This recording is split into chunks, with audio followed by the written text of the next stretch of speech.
Broadcasting around the world, this is On the Record with Christian Briggs. Serious talk about what's happening around the world and how it affects you. Unfiltered truth for a world on edge. Follow us on X at BMC_HAM. Live in 3, 2, 1. The gold markets, the silver markets, all of this stuff went really crazy over here in the first of the year.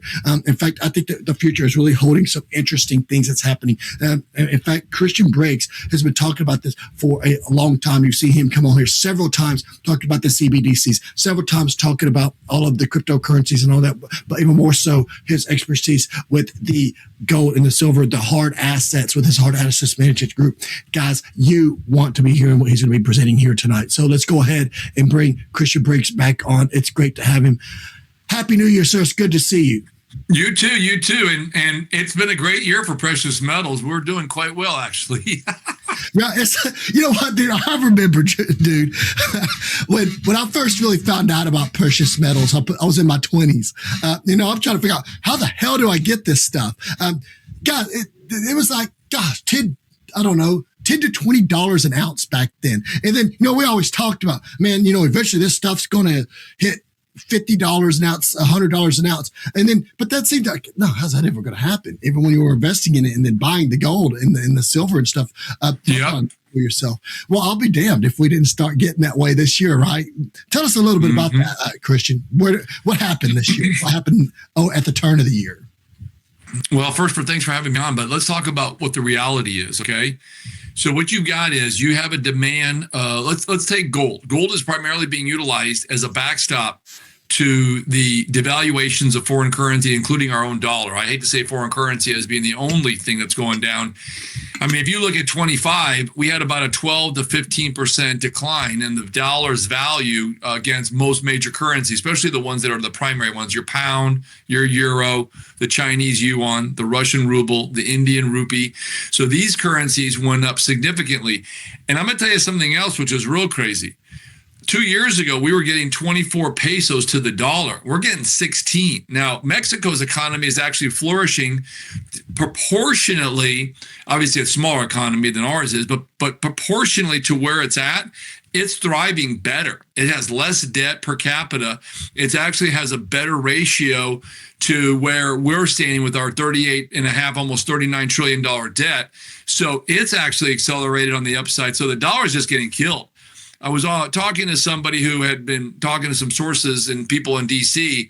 here in recent weeks that have said clearly, I'm going to make sure I make this very clear, that the administration is declining the dollar to bring manufacturing back to the U.S., make it more appealing, right? When our assets are cheaper here to manufacture, the currencies of overseas or anywhere from that matter outside the U.S.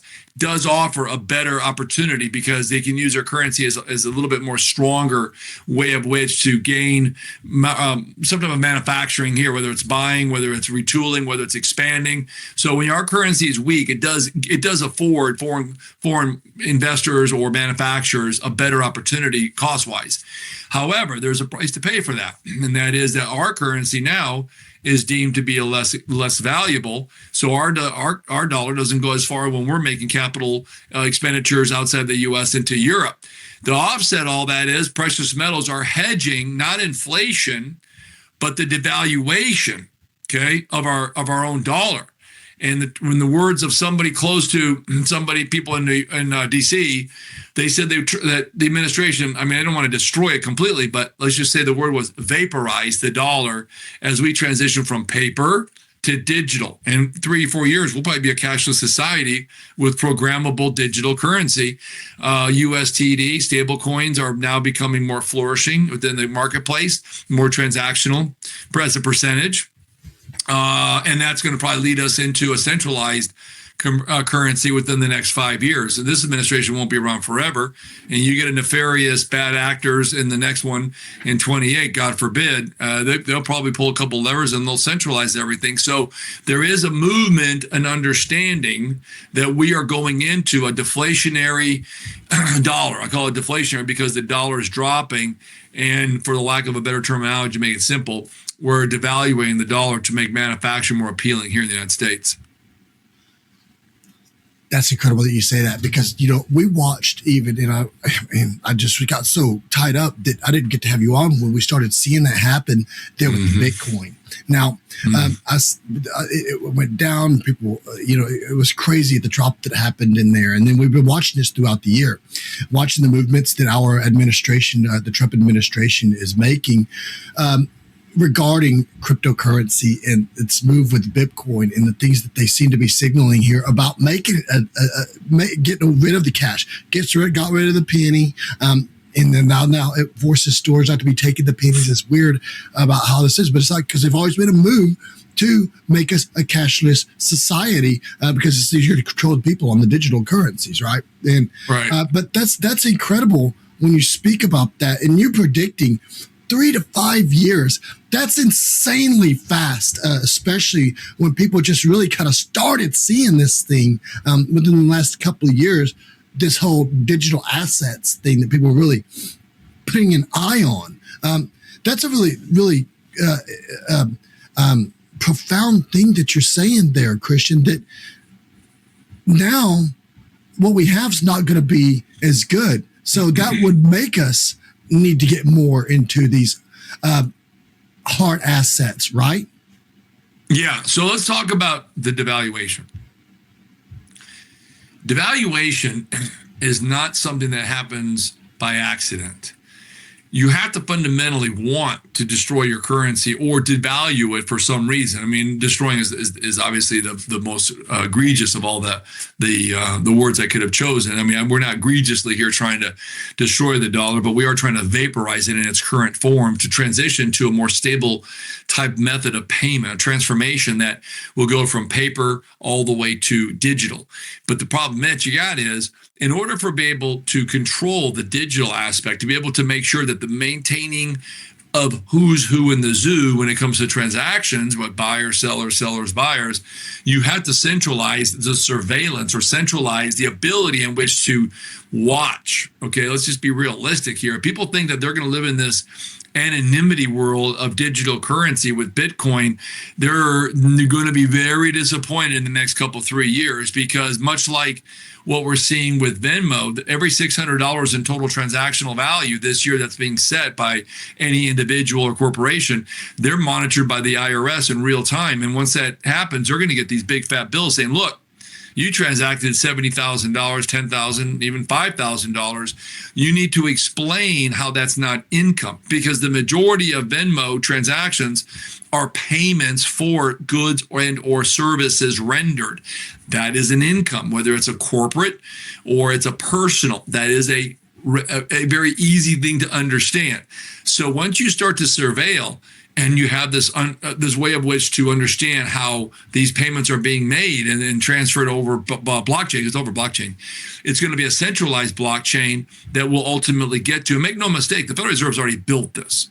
Years ago, when I brought the understanding of the Federal Reserve was far deeper in the development of a central bank digital currency, clearly to members of Congress, both in the Senate and in the House, I was able to convince them to look into this, and I was able to provide them documentation, extensive documentation. The fact is that they had done this. Meetings were held behind closed doors. There was some video conferencing. Members of the intelligence community were looking into this with members of Treasury and the Senate and the House during the Biden administration, who, by the way, was expanding, accelerating, and pretty much adopting the idea that this was going to happen. And FedNow, which is this bank-to-bank solution for payment systems to make it more efficient, really was the window, the gateway, and the avenue of which they were going to launch this CBDC to the American public. And Kamala Harris would have won had she done that. This would have been launched within probably 6 to 12 months. So thank God Trump won. So we have put that on hold. But the Genius Act in itself has holes in it. And even those holes get plugged, those can be obviously changed at a whim. And any administration that determines or deems what's needed and necessary is not an anonymity network, but a centralized surveillance network that's controllable, containable, and ultimately programmable and seizable. Okay. Now that means they can seize your money. So we'll get there. Okay. Within the next 3 years, it could be 4 years, but we will get there. And, I always said, if you're going to invest don't day trade your money, invest for the long term. Well, this is coming. Biblically, it's supposed to happen. The fulfillment is right there in front of us. In order for any of the stuff in the Revelations, the mark of the beast, to happen, you must have a complete digital world in order to fulfill what that means in principle. So once we go full digital, then the fulfillment will continue to move itself and evolve to ultimately a full-blown centralized system. Make no mistake about it, we will get there. It's just a matter of time, and the precious metals are showing you we're going to get there. They're becoming the last refuge of private transactional money or wealth, sustainable wealth, that can be done in such a way that would negate, pivot, or just circumvent what is inevitably going to happen, which is a centralized system of monetary policy. Look at Europe. They just adopted it December 24th of this last year to move forward with the e-euro. Look at it. The IMF has adopted a plan to start rolling it out in January of 27, which is now technically less than a year from now, an e-euro, which is a centralized digital currency that will replace the paper currency of the European Union that currently is out there called the euro. And I'm saying this as like a child has to understand that this is happening. And there's no way around it other than to pivot. Precious metals are not going up because all of a day, one day they became shiny, pretty object on the ground. Oh my God, look, there's a quarter. Let's pick it up. HD, whatever, all that attention deficit. No, it's a pre-programmed understanding that the rich, the classes of the world, are realizing that they're losing wealth in devaluation. They're increasing wealth proposition by precious metals, knowing that this will go bye-bye, toodles, and will eventually move to a centralized currency. So if you have billions of dollars, millions of dollars, hundreds of thousands, or thousands of dollars in metals, you're doing this, your paper currency is doing this, and now you'll have a stash of wealth as we transition to full digital, period. Ryan, I want to kind of go back to what you said there, especially when you were talking about these, the cryptocurrency, and about how people did all the trading with Venmo and stuff. Because obviously you got people out there who are and still critics about precious metals. A lot of the digital currency guys are, the cryptocurrency guys are. You even have the Wall Street guys being like that, some retail investors and all of that. But when you talk about the transactions there, and then they go, the IRS and the tracking this within that, and then they come to a point where they call them to account to get this stuff. That's going to be something here in the future where you'll start seeing businesses and things affected across the economy that were doing this. So they'll start shutting them down.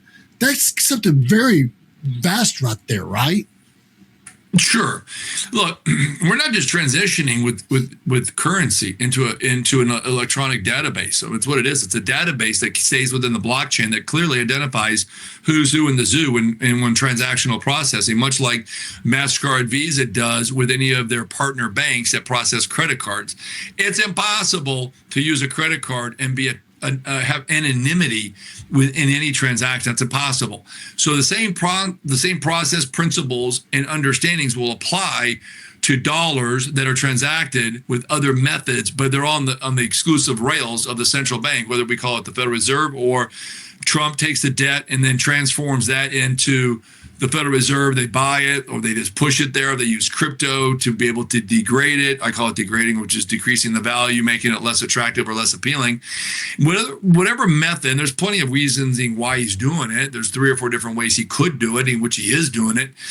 I kind of feel very confident I know which one it is, because the one he's doing makes the most amount of sense with the least amount of ramifications against our allies or people who hold our debt.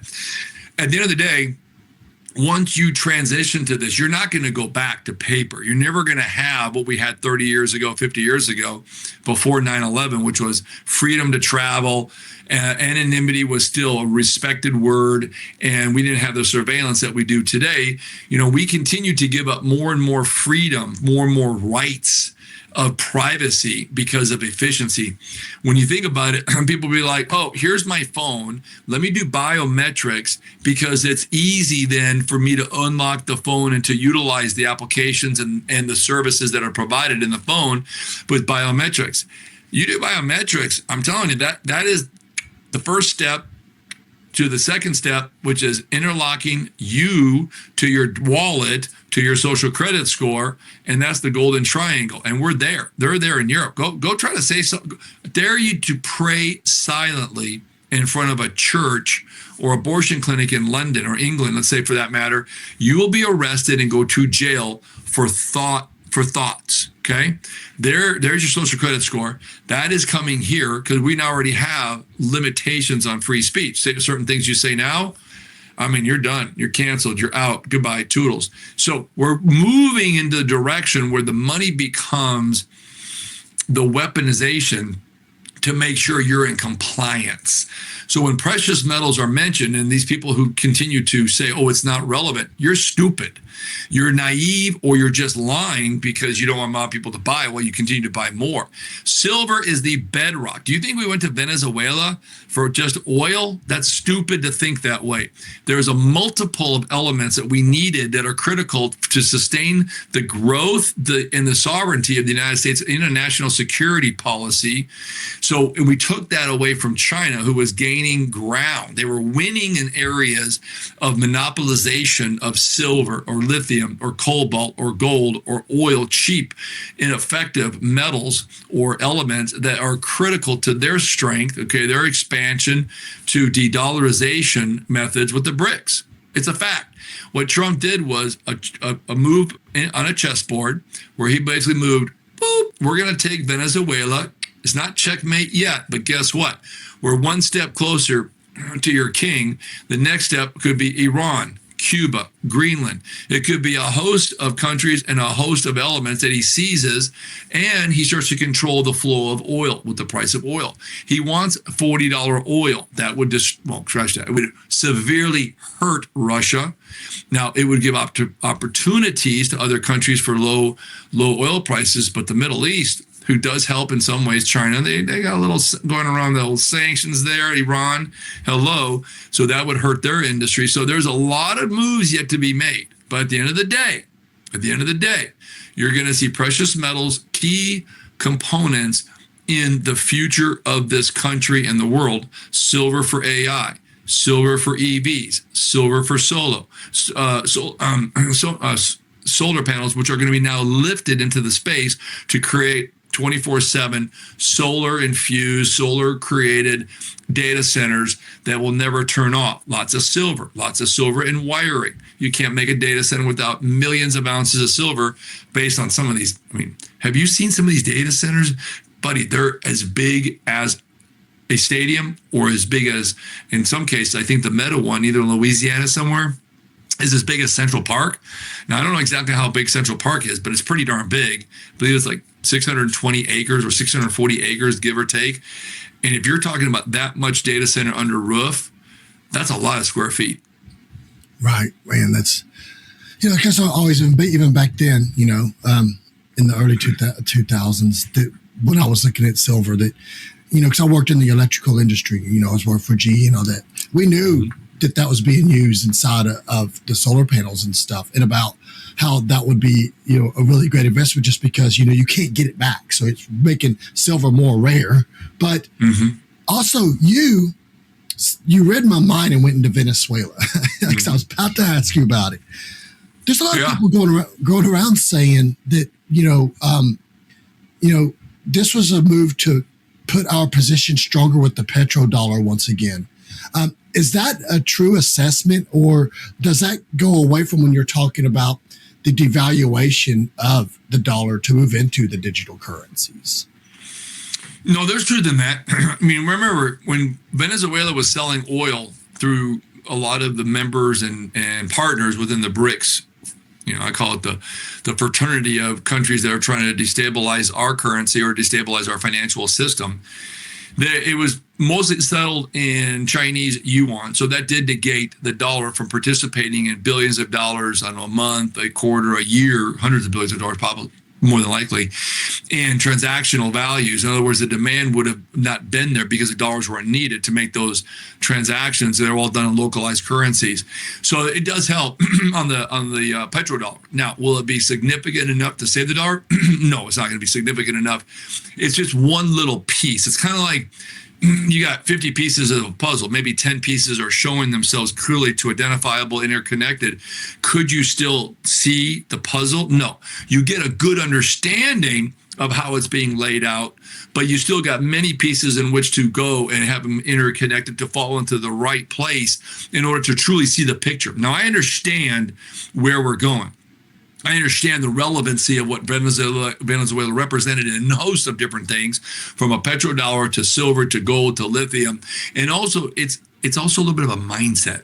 It's kind of like, I beat you, China. We took something who you thought you clearly had your arms around, that you thought this was your property. You made about $1 trillion investment and maybe $1.3 trillion investment in South America, global markets, country specific, that you brought money to create infrastructure, but more importantly, to try to integrate the resources of those countries as if they were your own in your supply chain. Well, guess what? China, the Kung Pao chicken just stopped here, brother, because you're not going to have any more good stuff coming from Venezuela. Donald J. Trump, the president of the United States, took a bold move, a chess move, and basically beat that, and I don't want to say Xi Jinping completely down, but let's just say if I was Xi Jinping, my ego would be more bruised than my pocketbook on that oil. And I mean, bruised is just a baby word to what I really would love to say. But with that said, I think my point gets across. Absolutely. He really did a really good job of crippling that CCP involvement, the Belt and Road Initiative, extremely harmed by that.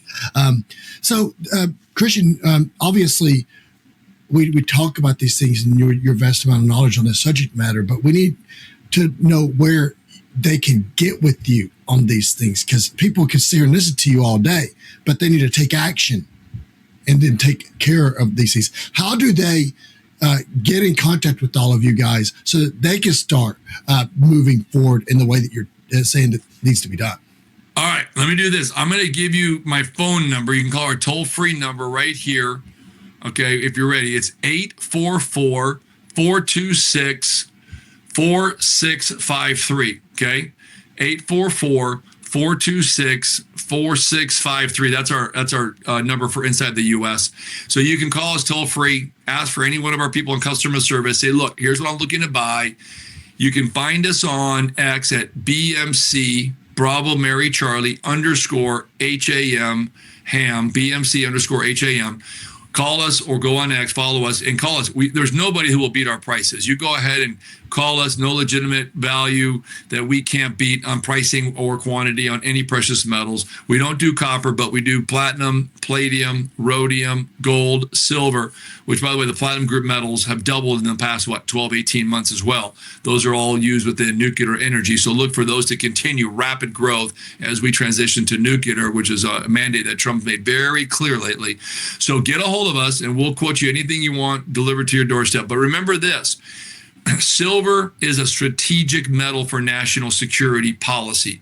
Platinum, palladium, rhodium, which are platinum group metals, are also extremely strategic and represent very high-level national security, because those are our next generation nuclear energy metals that will go into space, which will basically give us the ability to leapfrog over China. And it'll also give us the ability to build quantum much faster, which we're working on desperately to beat China into the quantum, which is obviously a quadrillion instances, or I call it the code breakers of all code breakers within seconds. So very important. These precious metals are what they call life-sustaining metals. Now they're integrated to where we can never be without them.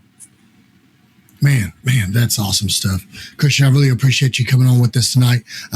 Fantastic information for everybody to mull it over. I really appreciate you. Looking forward to having you back on again, sir. Been real. On the Record with Christian Briggs will be right back after a word from our sponsor. Gold has more than doubled in just 5 years, rising from $1,700 an ounce in 2020 to over $3,800 an ounce by September 2025. That's a 124% gain, outperforming the market and proving why gold is the ultimate long-term hedge. As global debt soars and currencies weaken, central banks are hoarding gold at record pace. Why aren't you? Call 844-426-4653 or visit bmcham.com. Protect your future with real assets. Own gold now.